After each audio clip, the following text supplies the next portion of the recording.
नमस्कार दोस्तों, स्वागत है आप सभी का हमारे यूट्यूब चैनल आर के योजना पर।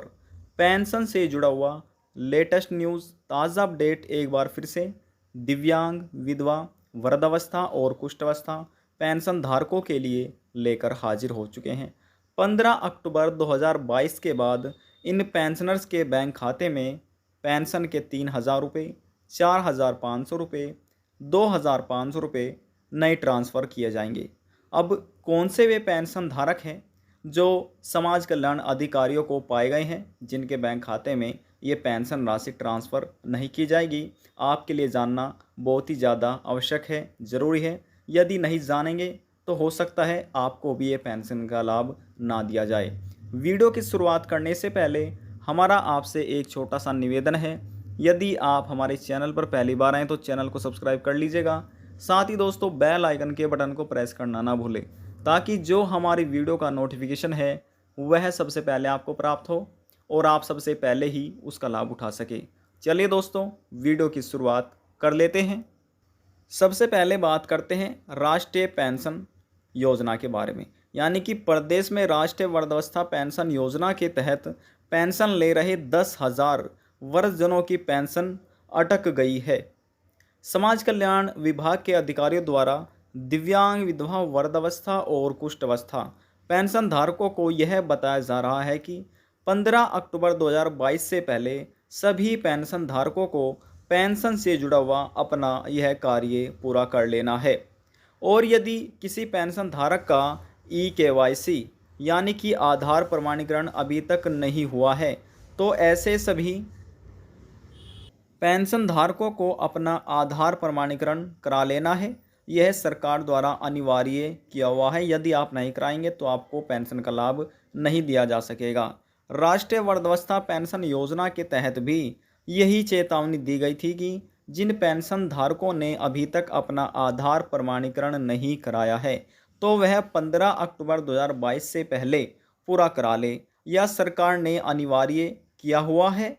इस योजना के तहत भी यदि कोई पेंशन धारक अपना आधार प्रमाणीकरण पूरा नहीं कराएगा या किसी पेंशन एप्लीकेशन फॉर्म में जांच के दौरान अधिकारियों को गलती पाई जाती है, उनके नाम में स्पेलिंग्स में मात्राओं में, तो उनको पेंशन नहीं दी जाएगी, बैंक खाते में ट्रांसफ़र नहीं की जाएगी। राष्ट्रीय वृद्धावस्था पेंशन योजना के तहत भी 10,000 ऐसे वृद्धजन पेंशन धारक पाए गए हैं जिन्होंने अभी तक अपना आधार प्रमाणीकरण नहीं कराया है।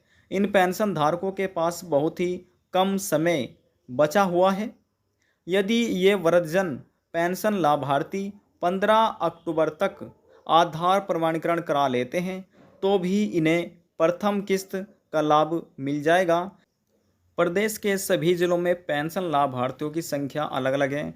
किसी में 80,000 है, किसी में 72,000 है, तो किसी में 1,00,000 प्लस है। जिले में राष्ट्रीय वृद्धावस्था पेंशन के 73,793 लाभार्थी हैं। इनमें से अभी तक 63,793 पेंशनर्स आधार प्रमाणीकरण को पूरा कर लिया गया है, उनका कार्य पूरा हो चुका है। इसी के बाद इन लाभार्थियों के खाते में वित्तीय वर्ष 2022-23 के तहत मिलने वाली अप्रैल, मई और जून यानी कि 3 महीने की जो किस्त है वह ट्रांसफ़र कर दी गई है। जिस भी पेंशन धारक का आधार प्रमाणीकरण और यदि किसी पेंशन धारक के आवेदन फार्म में कोई गलतियां हो रही है तो उन्हें परेशान होने की आवश्यकता नहीं है। परेशान होने की बजाय आधार प्रमाणीकरण की उन्हें ज़रूरत है। अपनी पेंशन का आधार प्रमाणीकरण कैसे करा सकते हैं? कुछ ऐसे पेंशन धारक हैं जिन्हें अभी भी मालूम नहीं है कि वे कैसे अपना आधार प्रमाणीकरण करा सकते हैं और जिनके पेंशन एप्लीकेशन फॉर्म में गलतियां हो रही है वह अपनी गलतियों को कैसे सुधार करा सकते हैं, संशोधन करा सकते हैं। समझिए, आधार प्रमाणीकरण ग्राम पंचायत में पंचायत सहायक एवं जन सेवा केंद्र पर संपर्क कराया जा सकता है। मुख्यालय पर विकास भवन स्थित समाज कल्याण विभाग में भी आधार प्रमाणीकरण की सुविधा दी गई है। वहां से भी आप अपना आधार प्रमाणीकरण का कार्य पूरा करा सकते हैं। यदि आप दिव्यांग, विधवा, वृद्धावस्था किसी भी पेंशन का लाभ ले रहे हैं और आपका भी आधार प्रमाणीकरण रह रहा है या आपकी भी पेंशन एप्लीकेशन फॉर्म में स्पेलिंग्स में मात्राओं में कोई गलतियां हो रही है यदि आप भी दिव्यांग, विधवा, वृद्धावस्था और कुष्ठावस्था किसी भी एक पेंशन का लाभ ले रहे हैं और आपका भी आधार प्रमाणीकरण रह रहा है या आपके पेंशन आवेदन फॉर्म में कोई गलतियां हो रही है स्पेलिंग्स में, मात्राओं में, तो आपको भी इन गलतियों का सुधार करा लेना होगा जल्द से जल्द। आपको भी 15 अक्टूबर से पहले पेंशन से जुड़ा हुआ अपना सभी कार्यों को पूरा करा लेना है ताकि आपके बैंक खाते में भी पेंशन के 3-3 हज़ार रुपये किस्त सरकार द्वारा ट्रांसफ़र किए जाए, आपको भी यह लाभ दिया जाए। उत्तर प्रदेश राज्य सरकार द्वारा पहले 500 रुपये प्रति माह दिए जाते थे सभी दिव्यांग, विधवा, वृद्धावस्था और कुष्ठावस्था पेंशन धारकों को, लेकिन वर्ष 2022 के अंतर्गत पेंशन बढ़ोतरी यानी कि 500 रुपये की बढ़ोतरी की गई है।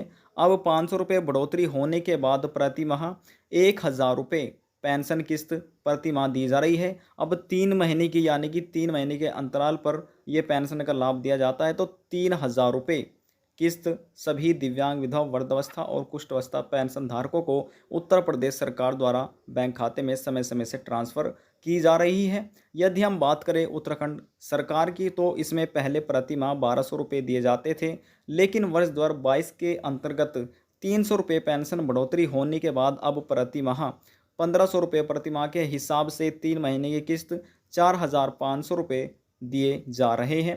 अब बात करते हैं हिमाचल प्रदेश की, तो दोस्तों हिमाचल प्रदेश में भी 850 रुपये से लगाकर 1700 रुपये तक की पेंशन दी जा रही है। इसी प्रकार से दिल्ली और हरियाणा में भी 2500 रुपये पेंशन प्रति माह दिए जा रहे हैं।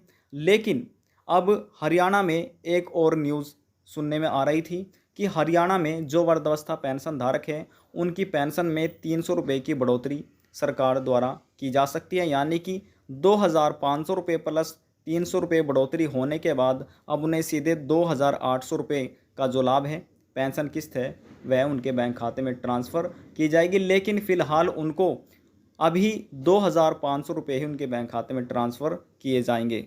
यदि आप उत्तर प्रदेश राज्य के अधीन आते हैं, पेंशन धारक हैं, तो आपको जल्द से जल्द अपना आधार प्रमाणीकरण का कार्य और जिसके आवेदन फार्म में गलतियां हो रही है अपनी गलतियों को सुधार लेना है। और यदि आप उत्तर प्रदेश से अलावा किसी और अन्य राज्य के पेंशन धारक हैं, आपको पेंशन मिली है या फिर नहीं मिली है, आप हमें नीचे कमेंट करके पूछ सकते हैं। फिर हम आपको बताएंगे कि किन कारणों की वजह से जो आपकी पेंशन है वह रुकी हुई है, कब तक आपके बैंक खाते में ट्रांसफ़र कर दी जाएगी। यदि आपको हमारी दी हुई जानकारी पसंद आई तो वीडियो को ज़रूर लाइक कर दीजिएगा। आपके एक लाइक से हमें बहुत ज़्यादा मोटिवेट मिलता है। लास्ट में निवेदन यही करेंगे, चैनल को सब्सक्राइब और साथ ही बेल आइकन के बटन को प्रेस करना ना भूलें। अब हम आपसे मिलते हैं नेक्स्ट वीडियो में एक और नई जानकारी के साथ। जब तक के लिए जय हिंद, जय भारत।